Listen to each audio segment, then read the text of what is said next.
ఐదేళ్ల తర్వాత మరోసారి ప్రధాని మోడీ చైనాకు వెళ్లనున్నారు. వచ్చే నెలలో జరిగే షాంఘై సహకార సంస్థ సదస్సుకు హాజరు కానున్నారు. ఇరు దేశాల మధ్య దౌత్య సంబంధాల పునరుద్ధరణ ప్రయత్నాలు జరుగుతున్న వేళ ఈ కీలక పరిణామం చోటు చేసుకున్నది. ఈ సమావేశాలకు రష్యా అధ్యక్షుడు పుతిన్ కూడా హాజరు కానున్నారు. ప్రధాని మోడీ చైనా అధ్యక్షుడు జిన్పింగ్తో ద్వైపాక్షిక చర్చలు జరిపే అవకాశం ఉంది. ఇరు దేశాల మధ్య సరిహద్దు వివాదాలు, ఉద్రిక్తతలు, దలైలామా వారసుని ఎంపిక వ్యవహారం, వాణిజ్యం, విమానాల పునరుద్ధరణ నేపథ్యంలో ప్రధాని మోడీ చైనా పర్యటనకు ప్రాధాన్యత సంతరించింది. భారత్ చైనా మధ్య దౌత్య సంబంధాలు ఏర్పడి ఈ ఏడాదితో 75 ఏళ్లు పూర్తవుతుంది. ఈ నేపథ్యంలో ప్రధాని నరేంద్ర మోడీ వచ్చే నెలలో చైనా పర్యటనకు వెళ్లడం ప్రాధాన్యతను సంతరించుకుంది. తూర్పు లద్దాఖ్లోని గాల్వాన్లో ఇరు దేశాల సైనికుల మధ్య ఘర్షణతో స్తంభించిన భారత్ చైనా దౌత్య సంబంధాల పునరుద్ధరణకు ప్రయత్నాలు జరుగుతున్న తరుణంలో ఈ కీలక పరిణామం చోటు చేసుకోనుంది. 2020 జూన్లో జరిగిన భారత్ చైనా జవాన్ల భీకర ఘర్షణ తర్వాత మోడీ చైనాకు వెళ్తుండటం ఇదే మొదటిసారి కావటం విశేషం.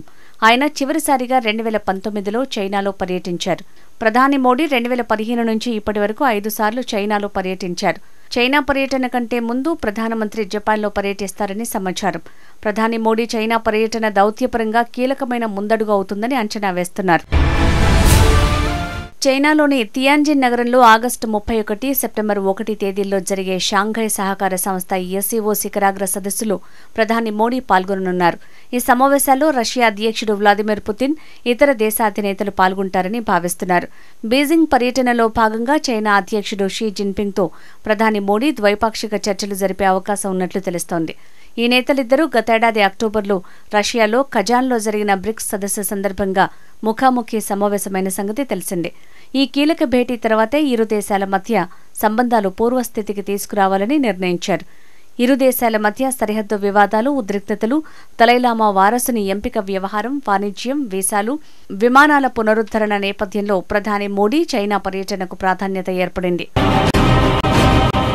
ఇటీవలే భారత విదేశాంగ శాఖ మంత్రి జైశంకర్ షాంఘై సహకార సంస్థ విదేశాంగ మంత్రుల సదస్సు కోసం చైనాలో పర్యటించారు.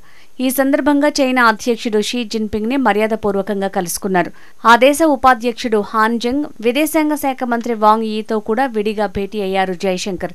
ఈ సందర్భంగా ఆయన మాట్లాడుతూ ఇరు దేశాల మధ్య దూరదృష్టితో ఆలోచించి ద్వైపాక్షిక సంబంధాలను బలోపేతం చేసుకోవాల్సిన అవసరం ఉందన్నారు. విభేదాలు ఎప్పుడూ వివాదాలు, సంఘర్షణగా మారకూడదని సూచించారు.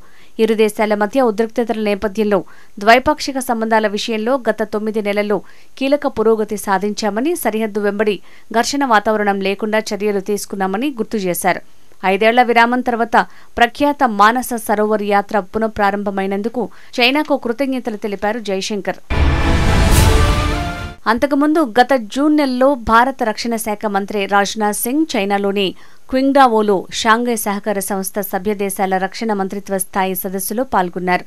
సమావేశం అనంతరం రూపొందించిన జాయింట్ డాక్యుమెంట్లో పహల్గాం ప్రస్తావన లేకపోవడంతో ఆ పత్రంపై సంతకం చేసేందుకు నిరాకరించారు. ఉగ్రవాద అంశంపై సదస్సులో భిన్న అభిప్రాయాలు రావడంతో సమావేశం అనంతరం రక్షణ మంత్రుల సంయుక్త ప్రకటనను ఆర్గనైజేషన్ రద్దు చేసింది. కొన్ని దేశాలు సీమాంతర ఉగ్రవాద విధానాన్ని సాధనంగా వాడుకుంటున్నాయని పాకిస్తాన్ను ఉద్దేశించి విమర్శలు చేశారు రాజ్నాథ్. తమ స్వార్థ ప్రయోజనాల కోసం ఉగ్రవాదులను పెంచి పోషించే దేశాలు అందుకు తగ్గ పరిణామాలు ఎదుర్కోక తప్పదన్నారు. శాంతి, ఉగ్రవాదం ఎప్పటికీ కలిసి ఉండలేవని స్పష్టం చేశారు రాజ్నాథ్ సింగ్. ఇరుగు పొరుగన్నాక సమస్యలు రావటం సహజం.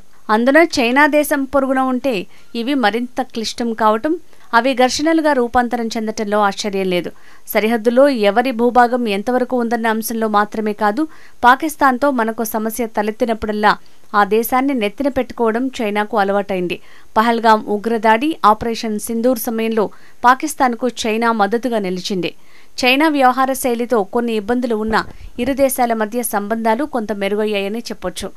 డెమ్చోక్, డెస్పాంగ్ సరిహద్దుల్లోని సైన్యాలను వెనక్కి పిలవాలని ఇరు దేశాలు నిర్ణయించడంతో పరిస్థితుల్లో గణనీయ మార్పొచ్చింది.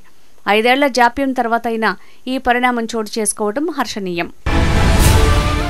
గత నెలలో బంగ్లాదేశ్, పాకిస్తాన్లతో కలిసి చైనా త్రైపాక్షిక సమావేశం నిర్వహించడాన్ని కూడా సాధారణ విషయంగా పరిగణించడానికి వీల్లేదు. ఉగ్రవాద దాడులకు కారణమైన సంస్థల్ని, ఉగ్రవాదుల్ని నిషేధ జాబితాలో చేర్చాలని భద్రతా మండలిలో కోరినప్పుడల్లా చైనా వీటో పవర్తో అడ్డుపడుతోంది. ద్వైపాక్షిక సంబంధాలు మెరుగుపడటానికి కూడా ఇలాంటి ఆంక్షలు ప్రతిబంధకమవుతాయి. మన భద్రత విషయంలో రాజీ పడాల్సిన పనిలేదు. ఎస్సీఓకు నేతృత్వం వహిస్తూ దాని లక్ష్యాలకు భిన్నంగా పాకిస్తాన్కు మద్దతియ్యటం సరికాదని చైనా గుర్తించక తప్పదు. స్నేహ సంబంధాలుంటే వాటిని పెంపొందించుకోవటానికి ఇతరేతర మార్గాలున్నాయి. అంతే తప్ప పాక్ తప్పులన్నింటినీ భుజాన మోసుకు వెళ్లటం తన ఎదుగుదలకు కూడా చేటు చేస్తుందని చైనా గుర్తించాలి. దలైలామా వారసుడి నిర్ణయం తమ అంతర్గత వ్యవహారమంటూ చైనా వాదిస్తోంది. ఇరు దేశాల మధ్య సంబంధాలు మెరుగుపడటం, అభివృద్ధి చెందటం అంత సులభంగా సాధ్యపడలేదని, జాగ్రత్తగా వ్యవహరించి దీన్ని సుస్థిరపరచుకోవాల్సిన అవసరం ఉందని చైనా ఉపాధ్యక్షుడు హాన్ జంగ్ అన్నారు. ఈ ఏడాది ఏప్రిల్లో విద్యుత్ వాహనాల తయారీలో యాయ్ సహా అధునాతనమైన సాంకేతికల్లో తోడ్పడే అత్యంత కీలక ఖనిజాల ఎగుమతులపై చైనా ఆంక్షలు విధించింది. WTO ఒడంబడిక ప్రకారం ఇది సరైంది కాదని మన దేశం చెబుతూ వచ్చింది. ఈ విషయంలో చైనా నిజంగా చిత్తశుద్ధి ప్రదర్శిస్తే, కీలక ఖనిజాల ఎగుమతులపై ఉన్న నిషేధాన్ని తొలగిస్తే ద్వైపాక్షిక సంబంధాలు మెరుగుపడతాయి. ప్రపంచంలో 2 అతిపెద్ద మార్కెట్లు. కానీ వృధా వివాదాల కారణంగా వాటిని వినియోగించుకోలేని నిస్సహాయత 2 దేశాలను ఆవరిస్తోంది. మరోవైపు గతంలో ఏర్పాటై ప్రస్తుతం స్తబ్దుగా ఉన్న రష్యా, ఇండియా, చైనా త్రైపాక్షిక కూటమిని పునరుద్ధరించాలన్న రష్యా ప్రతిపాదనకు చైనా సానుకూలంగా స్పందించింది. ఈ కూటమి 3 దేశాల ప్రయోజనాలకే కాకుండా ప్రపంచ సుస్థిరతకు తోడ్పడుతుందని పేర్కొంది. RICని పునరుద్ధరించడంపై చైనా, భారత్లతో సంప్రదింపులు జరుపుతున్నామని రష్యా విదేశాంగ శాఖ ఉప ముఖ్యమంత్రి ఆండ్రీ రుడెంకో పేర్కొన్న నేపథ్యంలో చైనా విదేశాంగ శాఖ ప్రతినిధిని స్పందించాలని కోరగా తాము అందుకు ప్రయత్నిస్తున్నట్లు తెలిపారు. RIC సంబంధిత చర్చలు కరోనా కాలంలో నెమ్మదించగా 2020లో లద్దాఖ్లో చైనా, భారత్ల మధ్య తలెత్తిన సైనిక ఘర్షణలతో పూర్తిగా నిలిచిపోయాయి. అయితే ఆ కూటమి మీద భారత్ పెద్దగా స్పందించలేదు. ఈ దిశగా తాము ఎలాంటి మీటింగ్కు ఇంకా అంగీకరించలేదని స్పష్టం చేసింది.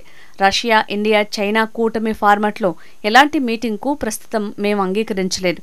మీటింగ్ ఏర్పాటుపై ఎలాంటి చర్చలు ప్రస్తుతం జరగట్లేదని పేర్కొంది.